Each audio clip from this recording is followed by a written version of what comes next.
Centre Presse, en direct au cœur de l'événement.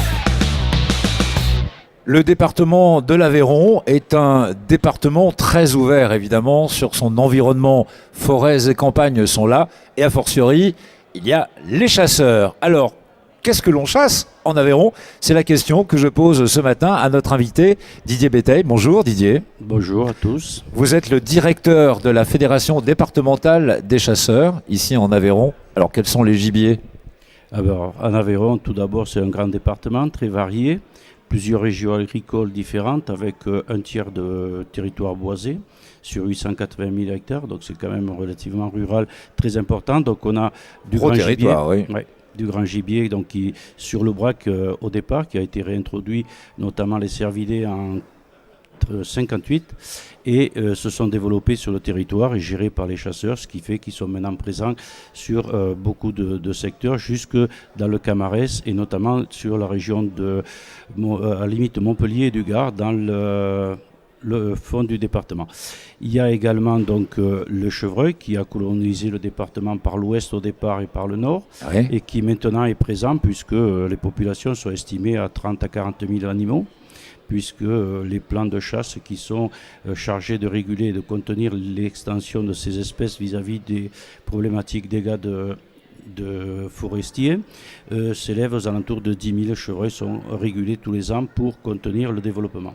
Après, il y a bien entendu dans les gorges du Dard un animal un peu plus spécifique, c'est le mouflon de Corse qui a été réintroduit et qui est sur le secteur des gorges du Tarn et qui a trouvé là aussi un biotope favorable et qui se développe. Et ensuite, après, il y a le sanglier qui initialement était en dessous de la rivière le Tarn et qui maintenant s'étend sur l'ensemble du département, et on prélève aux alentours de 7500 sangliers par an sur ce département. Ensuite, il y a bien entendu le petit gibier qui se plaît, lui, sur les grands cosses, avec notamment le lièvre, qui est le gibier roi du département. La perdrix, qui malheureusement a disparu petit à petit ou qui disparaît dans certains secteurs. Alors, on retravaille justement avec la fédération sur la gestion de ces espèces. L'introduction, oui, de ces espèces-là. Sur des espèces génétiquement sélectionnées, parce que l'élevage a trop abattardi les espèces, que ce soit perdrix et faisan, et on retravaille sur des espèces maintenant génétiquement suivi et sur de la pureté génétique qui favorise normalement le retour à l'espèce autochtone qui existait par le passé. Et après, il y a quelques lapins, bien entendu, qui causent parfois des dégâts par leur surnombre, mais qui sont souvent trop localisés autour des habitations. Donc, Et après, il y a quelques migrateurs occasionnels, comme partout, sur les zones boisées, la bécasse. Et puis la bécassine sur le Brac, il y a de bons marais. Et on verra sur le stand, il y a des opérations de bagages pour suivre l'évolution de ces populations et surtout le voyage que font ces oiseaux sur le territoire. durant leur migration, effectivement. Didier Béteille, pour chasser, on rappelle les conditions à obtenir. Il faut déjà sa carte de chasse. Il faut surtout un permis de chasser et validé pour la saison en cours avec bien entendu l'assurance obligatoire.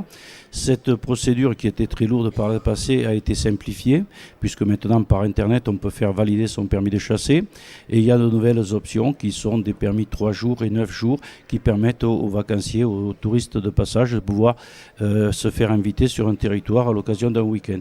Tout ça se prend par internet, en quelques clics, le chasseur imprime chez lui le document qui lui permet d'aller à la chasse le lendemain. Voilà, on facilite un petit peu justement ces démarches. C'est important, et vous, je pense que vous êtes aussi derrière tout ça en tant que directeur de la Fédération départementale des chasseurs ici en Aveyron. Pour autant, le chasseur aujourd'hui est aussi éco-responsable. C'est quelqu'un qui est proche de la nature et de l'environnement, Didier Béteille. Bien, le chasseur connaît parfaitement la nature qui l'intéresse surtout, mais aussi celle qui vit autour et qui peut causer des dégâts aux populations, notamment certaines espèces qu'on appelle régulables maintenant, qui sont ce qu'on appelait vulgairement avant les nuisibles, mais il y a de la gestion qui se fait. Alors, la gestion, on l'a surtout orientée, je l'ai dit, sur la qualité génétique, mais également sur les milieux. Le problème de l'habitat est important parce que l'agriculture intensive a causé de gros dégâts. L'homme a beaucoup causer de dégâts à la nature. Donc à nous maintenant de la reconstituer. Donc ça c'est un travail important pour nous.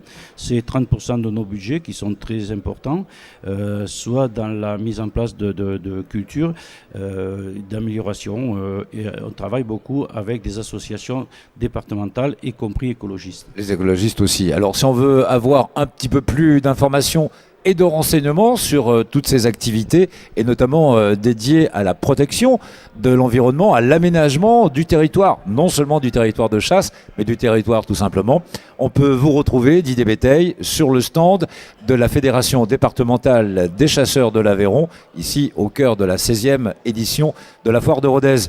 Comme vous nous avez amené le chevreuil que vous avez pu tuer la semaine dernière, Didier Béteille, nous allons aller le préparer. On vous souhaite à toutes et tous une bonne foire et un bon appétit en terre aveyronnaise. Merci Didier. Merci à vous. Bonne journée. Centre Presse, en direct au cœur de l'événement.